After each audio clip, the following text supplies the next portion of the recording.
እስር ቤት ሲሄዱ ነው እንግዲህ በሩ ላይ ድፍት ብሎ እየቀረው ማለት ነው። ምክንያቱም ማንም ይሄ ልጅ የተረዳው ሰው አልነበረም። እንግዲህ ምሽቱን በጣም ያሳዝናል። በጣም እንግዲህ የምናየው ነገር ከወንድም ዲቪም እንግዲህ ሁሉም እንግዲህ ሩታ ነሽ ለዚህ ሁሉ እንግዲህ ጥላት ለአብርሃም ጥላት አንቺ ነሽ።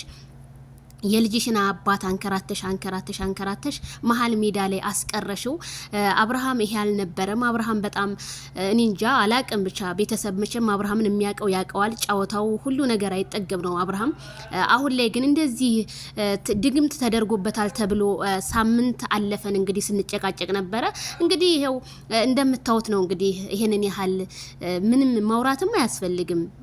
ጥላችሁታል አይደለ? ጥለሽዋል። ይብላኝልሽ ህግም ጋር ቢሄድም እንዴ ይሄ ልጅ ምግብ አይበላ ምን አይል። ትናንትና ኩናታ ክስትየዋ ምግብ ባይበላ ቤት ውስጥ ቢቀመጥ መቀመጡ ራሱ ዱዳ በቃ አርጋችሁታል። ቁጭ ብሎ ይሄ ልጅ ዝም ብላችሁታል እኮ። ይሄ የታመመ ሰው እኮ ወደ ሆስፒታልም ወደ ጸበልም የተለያዩ ቦታዎች እኮ እንትን ይባላል። ግን ፖሊስ ጣቢያ በር ላይ ድፍት ብሎ መቅረቱ ግን በጣም ነው የሚያሳዝነው።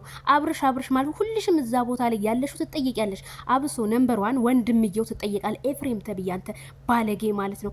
ይሄን ልጅ እዚህ እንደዚህ መስዋዕት እንዲከፍል ያደረከው አንተ ነህ።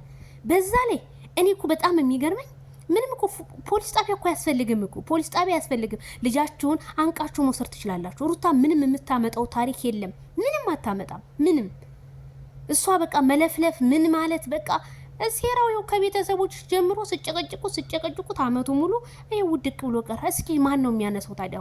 አሁንም የማን ያለህ ነው የሚባለው? ሳምንት 15 ቀን በሙሉ ያለ ምግብ ያለ ውሃ በቃ ዝም ብሎ በቃ እኔ እንጃ እየቆለፈችበት ይሁን ምን እንደምታረገው ቤት ውስጥ ምን እናውቃለን? ቤት ውስጥ ወስደዋለች ምን እናውቃለን? የልጁ አባት ነው። የልጁ አባት ቢሆን ታዲያ እንደዚህ ታረገው ነበር? እንኳን የልጁ አባት አይደለም አንድ ቀን የተዋወቁትን ወንድ እኔ እንደዚህ አላረገውም ግድል አድርጉኝ። ሩታ ማለት እኮ ሪስፔክት የላትም እኮ ለአብርሃም። ይሄው ከመጣሽ ጀምሮ 3 አመት እንደተጨቃጨቀችው አይምሮን በኢትዮጵያ ኑሮ ውድነት አዞረችው። እሷን ለመቀየር ሲሯሯጥ እሷ ግን እሱን ይሄ እንደዚህ እዚህ ቦታ ላይ ያረጋችው በጣም ነው። እኔ በጣም አዝኛለሁ ቤተሰብዬ። አያም ሶሪ በላይቭ ላይ ለምትጠብቁኝ እህቶቼ ሁላችሁንም በጣም ነው የምወዳችሁ፣ በጣም ነው የማመሰግናችሁ። እንግዲህ ምንም ማድረግ አልችልም። እንግዲህ የላይቭ ሰዓታችን አም ሶሪ እያዘንኩ ነው የማወራችሁና ለማንኛውም ላይክ ሼር ሰብስክራይብ ድረስ እኔ ቃላት ነው ያጠረኝ በዛሬው ቪዲዮ ቤተሰብዬ ማለት በቃላት አጥሮኛል። እዛው ፖሊስ ጣቢያ ላይ በቃ ማስያዝ ነበረባችሁ። እዛው ፖሊስ ጣቢያ እሷን ጉረሯን ልጁን ተቀብላችሁ እሷን የሆነ ነገር ማድረግ ነበረባችሁ። እዛው ፖሊስ ጣቢያ ፊት ለፊት እሷ ነበርሽ እንደዚህ ሞዴቅ የነበረባት እሱ ሳይሆን ማለት ነው።